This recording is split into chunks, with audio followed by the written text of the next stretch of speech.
દશેરાનો દિવસ હોય અને ગુજરાતીઓની પ્લેટમાં ફાફડા જલેબી ના હોય તો સવારની આંખ જ ના ખુલે. સાચી વાત કીધી ને મેં. તો દશેરાના દિવસે ફાફડા જલેબી તો બધા જ આપણે ખાતા હોઈએ છીએ. કોઈ માર્કેટમાંથી તમે લાવતા હશો કે ઘરે બનાવતા હશો. તો આજે તમને જે જલેબીની રેસીપી આપીશ ને એ તમે જો પહેલી વાર બનાવતા હશો ને તો પણ પરફેક્ટ બનીને તૈયાર થઈ જશે. મેં જ્યારે ફાફડાની રેસીપી અપલોડ કરીને ત્યારે બહુ જ બધાના ડીએમ્સ અને કમેન્ટ આવ્યા કે જલેબીની પણ રેસીપી આપો, પણ જલેબી બનાવવામાં બહુ જ માથાકૂટ થાય છે એટલે ઇન્સ્ટન્ટ જલેબીની રેસીપી આપજો. તો હું આજે તમારા માટે ઇન્સ્ટન્ટ જલેબીની રેસીપી આપીશ. તો ઇન્સ્ટન્ટ જલેબી બનાવવા માટે 1 કપ જેટલો મેંદો લઈ લઈશું એક બાઉલની અંદર.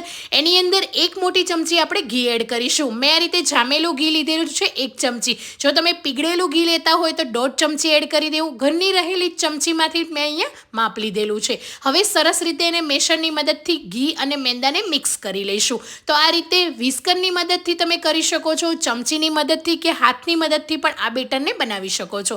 તો આ રીતે સરસ મિક્સ થઈ જાય ને એટલે હવે આપણે થોડું થોડું પાણી એડ કરતા જઈશું અને ગાંઠા ના રહે ને એવું આપણે એકદમ થીક બેટર કરી લઈશું. હવે જલેબી બનાવો છો ને ત્યારે ઘણાનો એવો પ્રશ્ન હોય છે કે જલેબી સરખી નથી બનતી.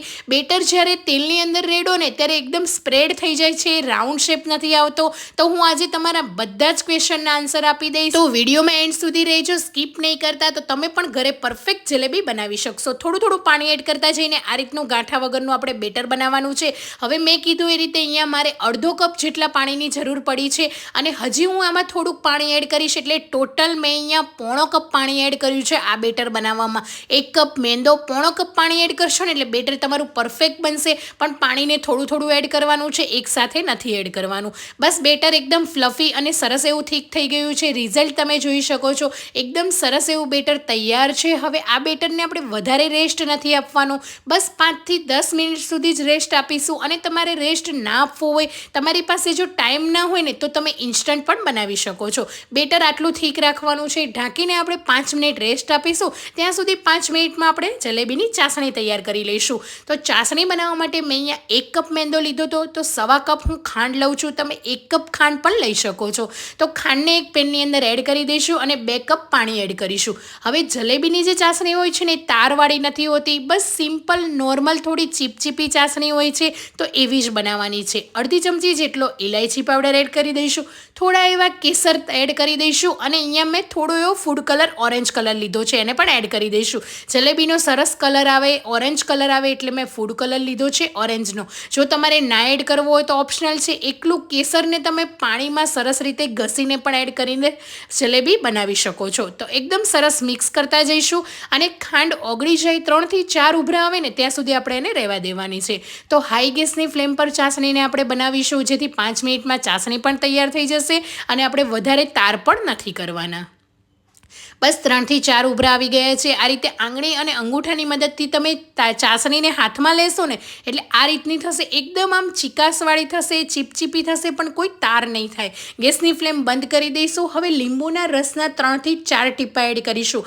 આનાથી શું થશે કે જલેબીમાં ઉપર જે ખાંડનું પડ જામે ને, જે જલેબીમાં ખાંડના ક્રિસ્ટલ થાય એ નહીં થાય. બસ આ રીતે લીંબુના રસના ટીપા એડ કરીને એક વખત ફરીથી મિક્સ કરી દઈશું. ચાસણી આપણી તૈયાર છે અને હવે 5 થી 7 મિનિટ બેટર પણ સરસ સેટ થઈ ગયું છે. તો એક વખત મિક્સ કરી લઈશું. હવે આપણે જલેબી ઇન્સ્ટન્ટ બનાવીએ છીએ એટલે 1 પેકેટ અહીંયા મેં ઈનો એડ કર્યો છે. 1 કપ લોટ સામે 1 પેકેટ ઈનો એડ કરવાનો છે. તો આ રીતે ઉપર અડધી ચમચી જેટલું પાણી એડ કરીને ઈનોને એક્ટિવેટ કરી લઈશું અને એક જ ડાયરેક્શનમાં બેટરને 2 મિનિટ સુધી આપણે ફેટી લઈશું. બેટર એકદમ સરસ રીતે ફૂલવા લાગ્યું છે. તમે 1 કપ મેંદામાંથી એટલી બધી જલેબી બનાવી શકશો. ઘરમાં 5 થી 6 જણા હશો ને તો પણ આરામથી ચાલી જશે, એટલી જ બનીને તૈયાર થઈ જશે. બેટર ફૂલી ગયું છે, તમે જોઈ શકો છો. બેટર અડધાથી પણ વધારે થઈ ગયું છે. હવે ઘરમાં રહેલી કોઈ પણ પાઇપિંગ બેગ કે પછી મીઠાની થેલી કે આપણે રેગ્યુલર દૂધની થેલીને સારી રીતે સાફ કરી લેવાનું છે. એની અંદર પણ તમે બેટર કરીને જલેબીને બનાવી શકો. મેં અહીંયા કેક બનાવવાની પાઇપિંગ બેગ લીધી છે. હવે આ પાઇપિંગ બેગને આ રીતે ગ્લાસમાં સરસ રીતે મૂકી દેવાની છે. વચ્ચે આ રીતે જગ્યા કરી લઈશું અને 2 થી 3 ચમચા જેટલું, અડધી પાઇપિંગ બેગ ભરાઈને એટલું જ બેટર એડ કરવાનું છે, જેથી આપણને પકડતા સરખું ફાવે અને જલેબીનો આકાર પણ સરસ આવે. તો અહીંયા મેં 3 ચમચા જેટલું બેટર એડ કર્યું છે.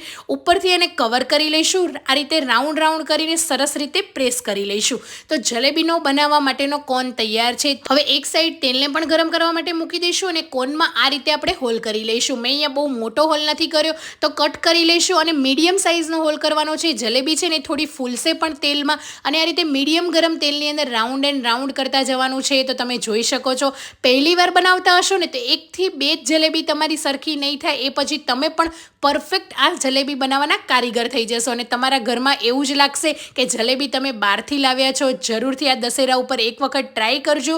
દિવાળી પણ નજીક આવી રહી છે, દિવાળીમાં બનાવજો, એટલી પરફેક્ટ બનશે. જેટલી કઢાઈમાં સમાય ને એટલી આપણે એડ કરવાની છે. હવે જલેબી બનાવવા માટે આ રીતનું ફ્લેટ વાસણ લેવાનું છે. સીધું વાસણ હશે ને તો એમાં એકદમ રાઉન્ડ જલેબી તમારી તૈયાર થશે.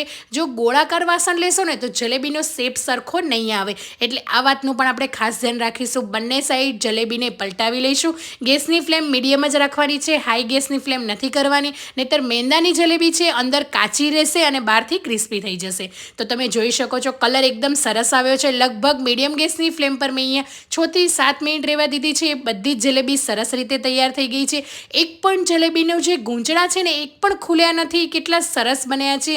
અને આ રીતે બનાવશો ને તો પરફેક્ટ બનીને તૈયાર થઈ જશે. કોઈ હાથો લાવવાની ઝંઝટ વગર, કોઈ મહેનત વગર, ઇન્સ્ટન્ટ ફક્ત 10 થી 12 મિનિટમાં તમે પણ જલેબીને બનાવી શકશો. હવે ગરમા ગરમ જલેબીને આપણે એડ કરી દઈશું. ચાસણી છે ને એ વધારે ઠંડી ના હોવી જોઈએ, ચાસણી હલકી ગરમ હોવી જોઈએ ને ત્યારે જ જલેબીને આપણે એડ કરવાની છે. બંને સાઈડ પલટાવીને 1 થી 2 સેકન્ડ જ રહેવા દઈશું અને તરત જ ચાસણીમાંથી જલેબીને કાઢી લઈશું. તો તમે રિઝલ્ટ જોઈ શકો છો.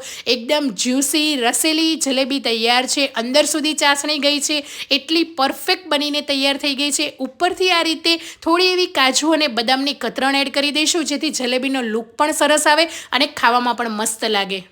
તો તમે પણ આ દશેરાએ જરૂરથી એકવાર ઘરે બનાવજો. એટલી મસ્ત બનીને તૈયાર થઈ જશે. તો કેવી લાગી આજની રેસીપી કમેન્ટ કરવાનું ભૂલતા નહીં.